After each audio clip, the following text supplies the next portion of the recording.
क्यों सब लोगों को सब कुछ नहीं मिलता। एक गांव में एक साधु महाराज आए थे।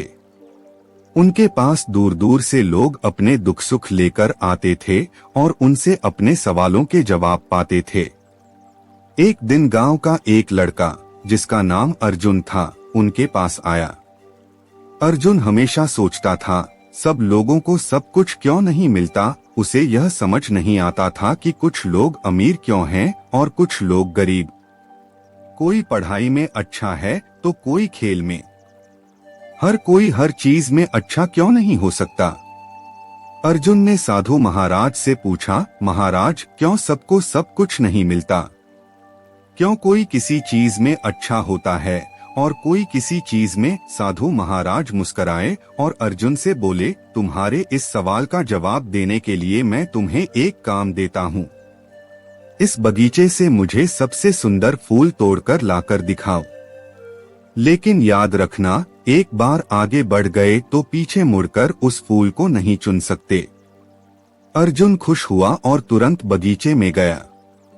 वह पहला फूल देखकर आगे बढ़ गया क्योंकि उसे लगा कि इससे अच्छा फूल शायद आगे होगा। फिर उसे दूसरा फूल दिखा, लेकिन उसे लगा कि शायद इससे भी बेहतर मिलेगा। वह यूं ही आगे बढ़ता गया और धीरे धीरे बगीचे का अंत आ गया। अब कोई फूल नहीं बचा था। वह खाली हाथ साधु महाराज के पास लौटा।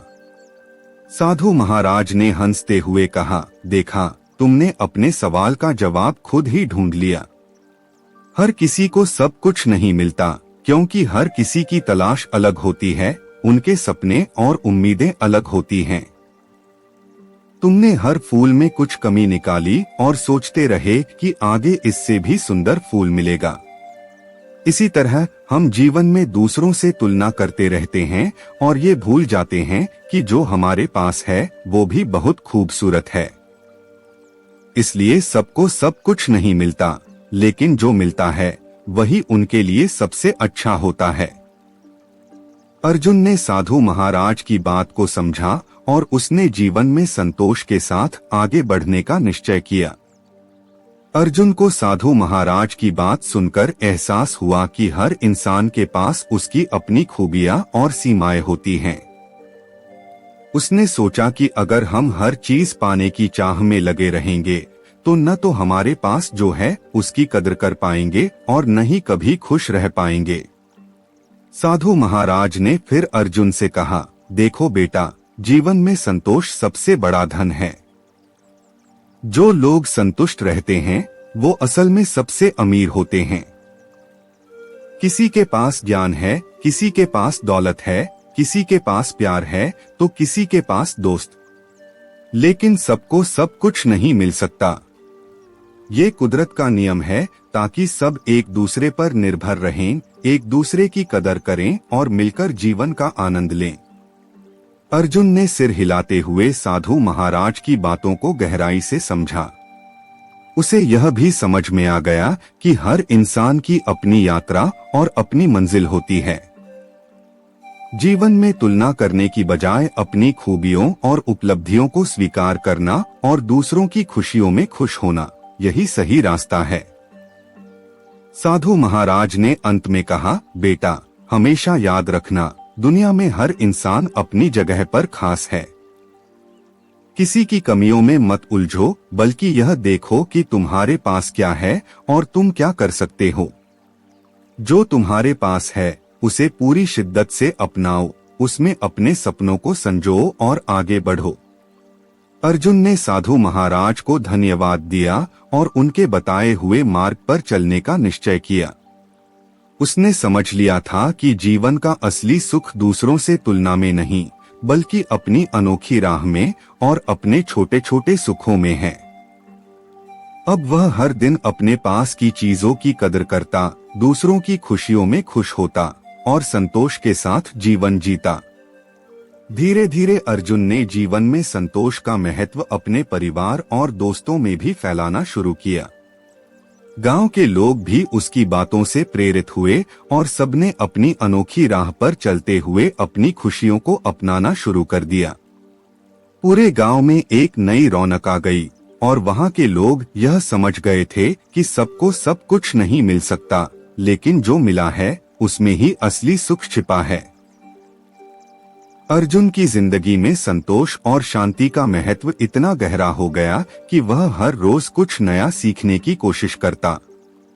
उसने अपनी ऊर्जा को दूसरों से तुलना करने में खर्च करने की बजाय अपनी योग्यताओं को बढ़ाने में लगाना शुरू किया। गांव में अब उसे लोग एक समझदार और शांत इंसान के रूप में जानने लगे थे। एक दिन गांव में एक बड़ा समारोह हुआ जिसमें दूर दूर से लोग आए। अर्जुन को भी वहां अपनी बात रखने के लिए बुलाया गया। जब अर्जुन मंच पर पहुंचा तो उसने कहा, दोस्तों, जीवन में हम सबकी अलग अलग इच्छाएं और सपने होते हैं, लेकिन याद रखिए, तुलना करने से कुछ नहीं मिलता, बल्कि जो हमारे पास है उसे स्वीकार करना और उसमें संतोष ढूंढना ही असली सुख है। सबको सब कुछ नहीं मिलता, क्योंकि जो मिलता है वही हमारे लिए सबसे उचित होता है। लोग उसकी बातें सुनकर मंत्रमुग्ध हो गए। सबने महसूस किया कि जीवन की सबसे बड़ी पूंजी केवल भौतिक चीजें नहीं हैं, बल्कि संतोष, प्रेम और आपसी सम्मान है।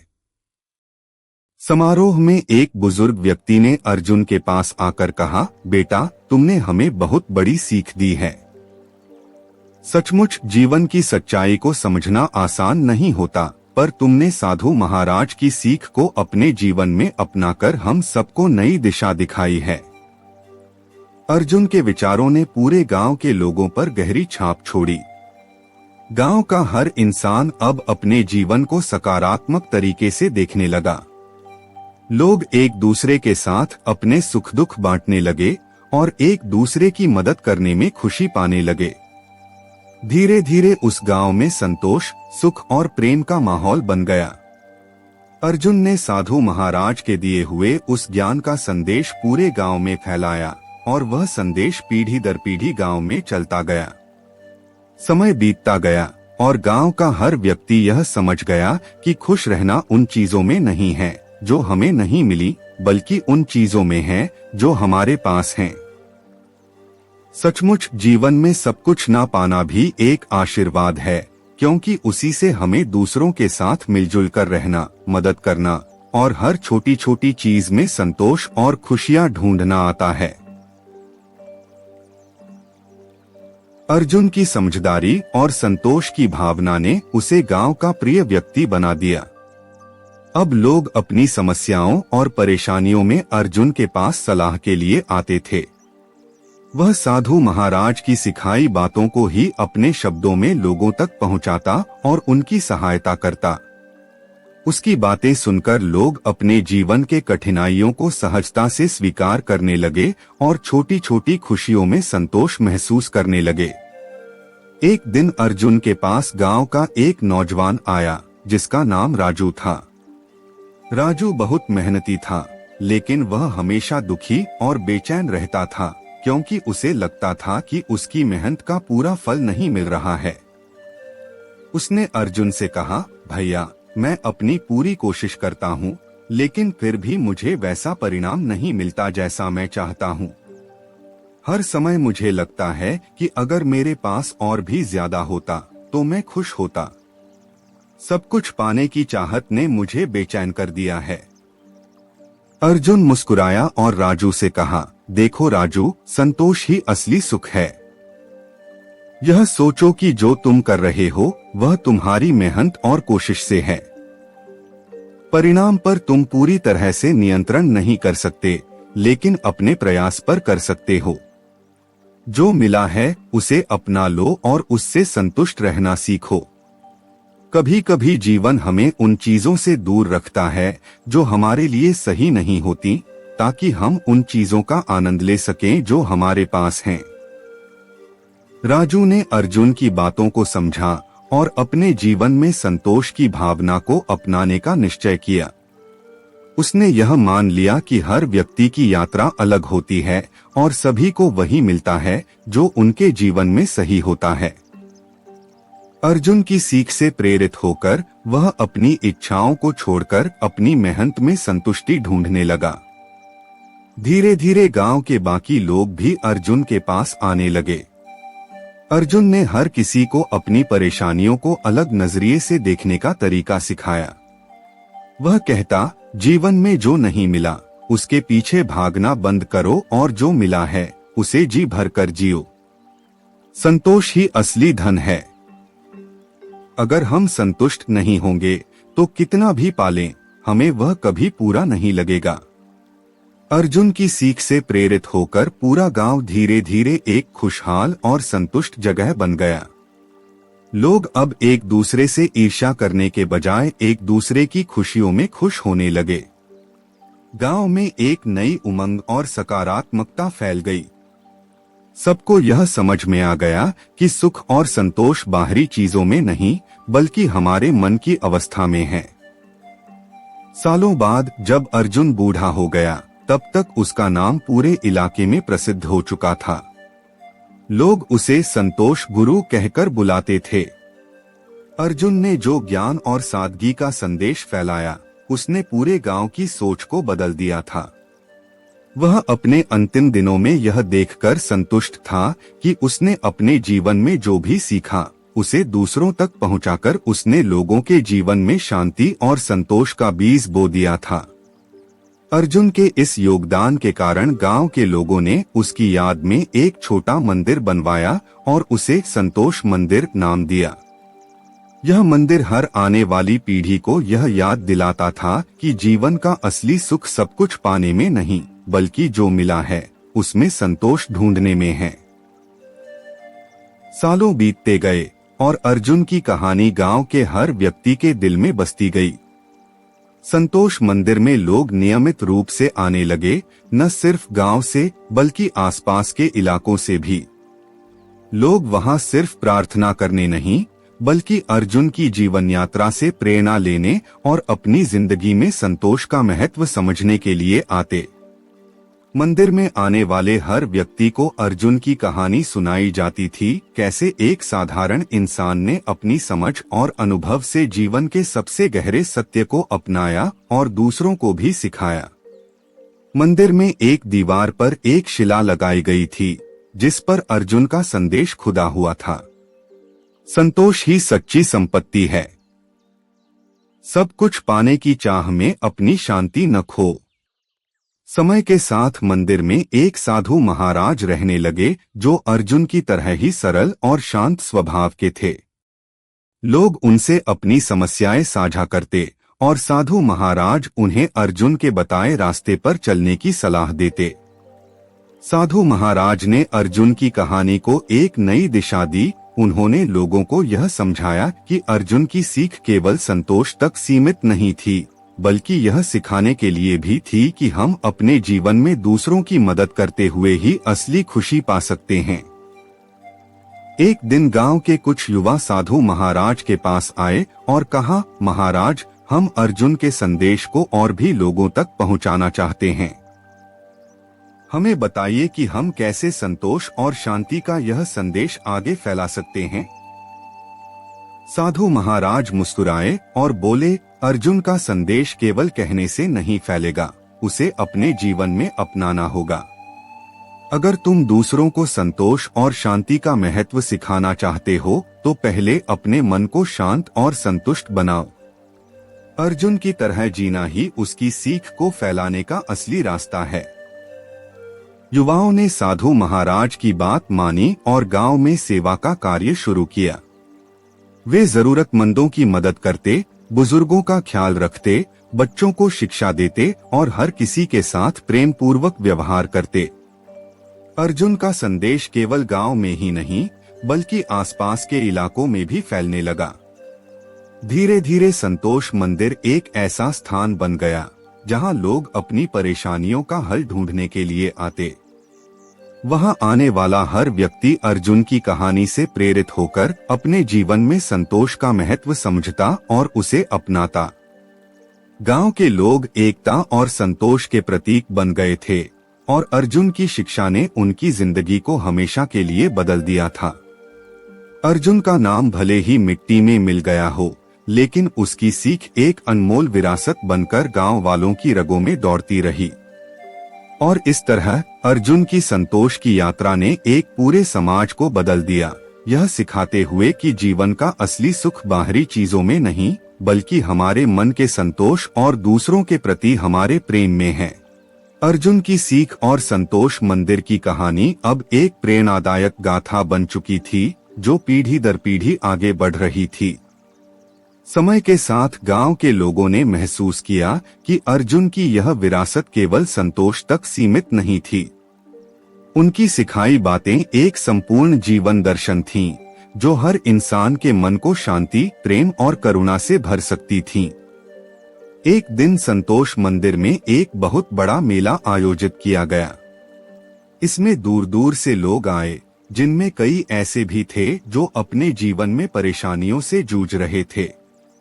इस मेले में गांव के बुजुर्ग जो अर्जुन की कहानी सुनकर बड़े हुए थे, उन्होंने लोगों को अपनी अपनी तरह से अर्जुन की सीख सुनाई। एक बुजुर्ग ने कहा, अर्जुन ने हमें सिखाया कि असली खुशी दूसरों की मदद करने में है। जब हम दूसरों के चेहरे पर मुस्कान लाते हैं, तब हम सच्चे अर्थों में संतुष्ट हो पाते हैं। इस मेले में एक लेखक भी आया था जो अर्जुन की कहानी से बहुत प्रभावित हुआ। उसने सोचा कि अर्जुन की कहानी केवल इस गांव तक सीमित नहीं रहनी चाहिए बल्कि पूरे संसार में फैलनी चाहिए। उसने अर्जुन की जीवन यात्रा, उनकी सीख और संतोष के संदेश को एक किताब का रूप देने का निश्चय किया। इस पुस्तक का नाम उसने रखा संतोष की साधना। इस किताब के प्रकाशित होते ही अर्जुन की कहानी और उनके संदेश को एक नया जीवन मिल गया। लोग उस पुस्तक को पढ़कर जीवन में संतोष और शांति की खोज में निकलने लगे। इस किताब ने कई लोगों को यह समझने में मदद की कि जीवन में हमेशा अधिक पाने की चाह में अपने सुख शांति को कुर्बान करने की बजाय जो मिला है उसमें संतोष और आनंद ढूंढना सबसे बड़ा गुण है।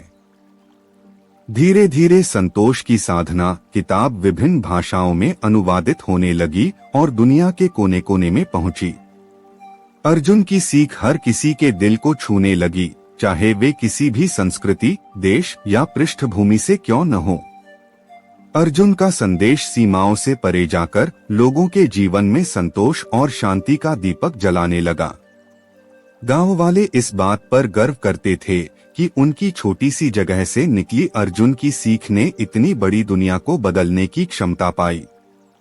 समय के साथ संतोष मंदिर एक साधारण मंदिर से अधिक एक प्रेरणा स्थल बन गया।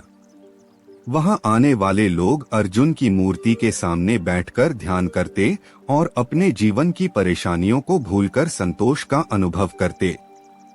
वहां एक शिलालेख पर अर्जुन के अंतिम शब्द अंकित थे, जो मिला है वही सबसे अनमोल है।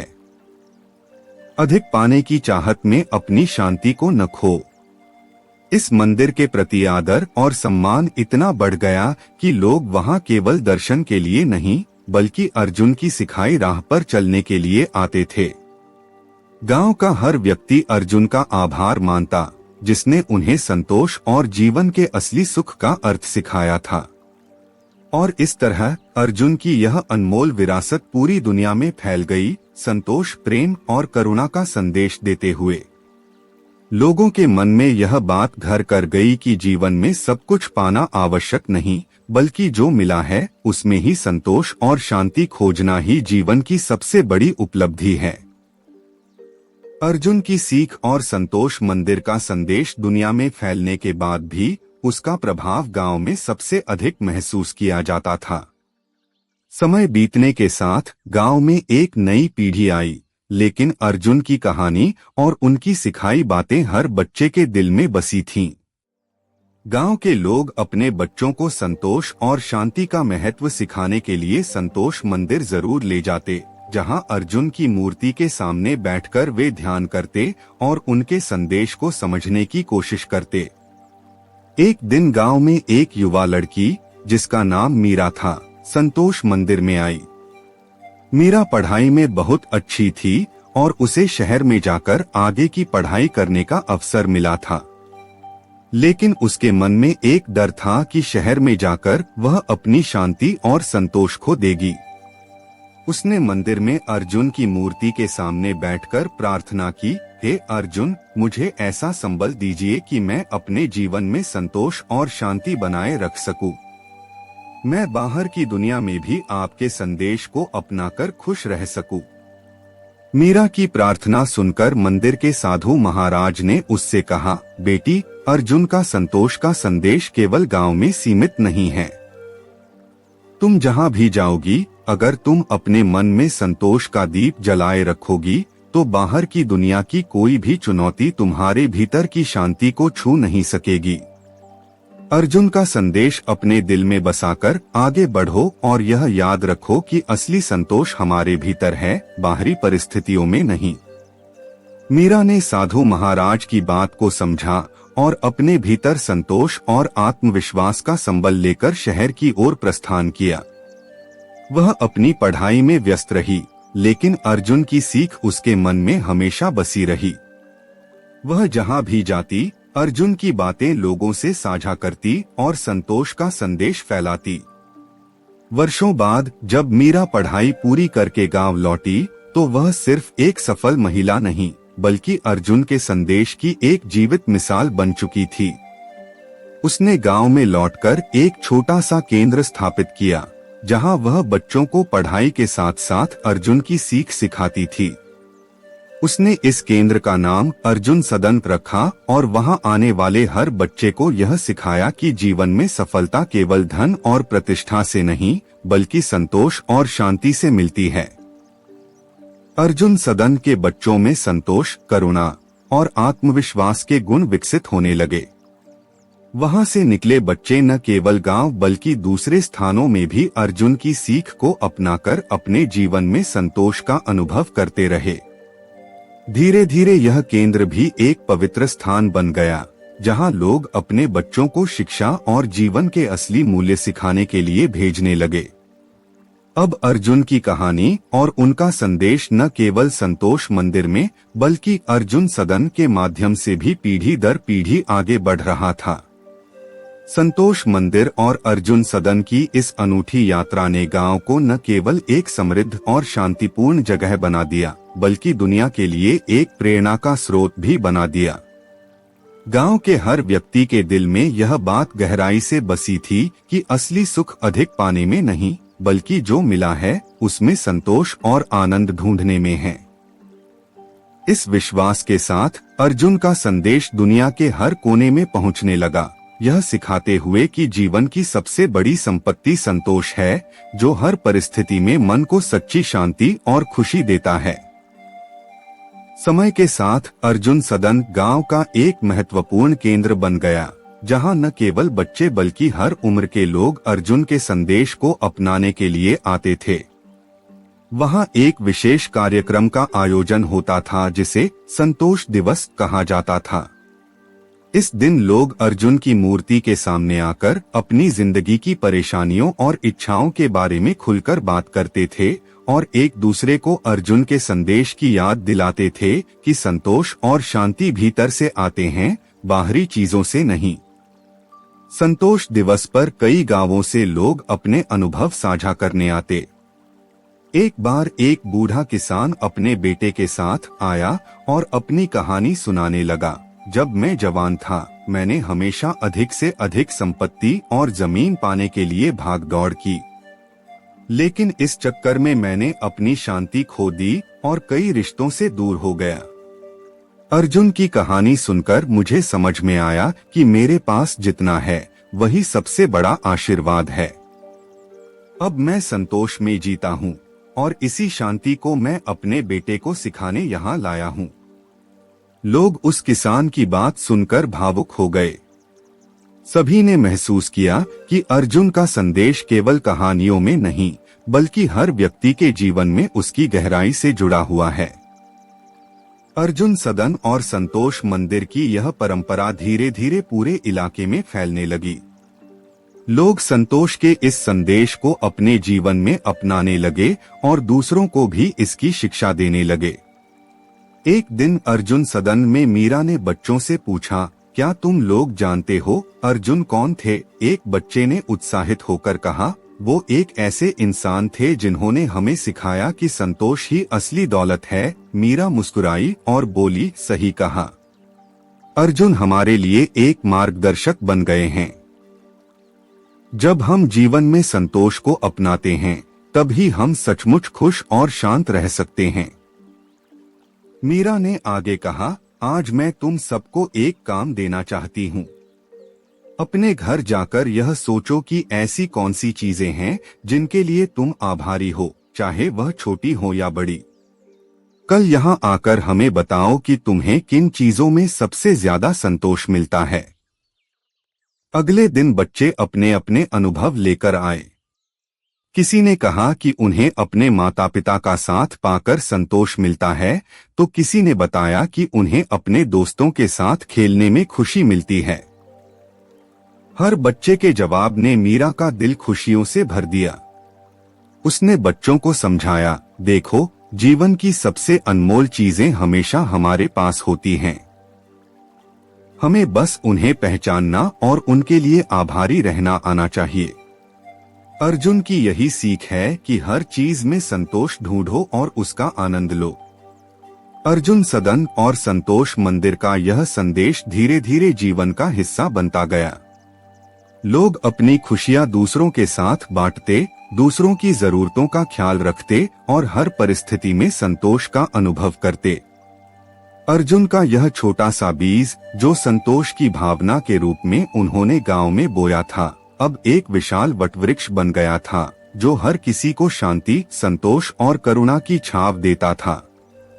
इस तरह अर्जुन का संदेश गांव की सीमाओं को पार करते हुए पूरी दुनिया में फैलता रहा, लोगों को यह याद दिलाते हुए कि जीवन में असली खुशी केवल बाहरी संपत्ति से नहीं, बल्कि संतोष, प्रेम और सेवा में है। अर्जुन का यह जीवन धर्म हर व्यक्ति के दिल में हमेशा के लिए अमर हो गया, यह सिखाते हुए कि जो मिला है वही सबसे अनमोल है।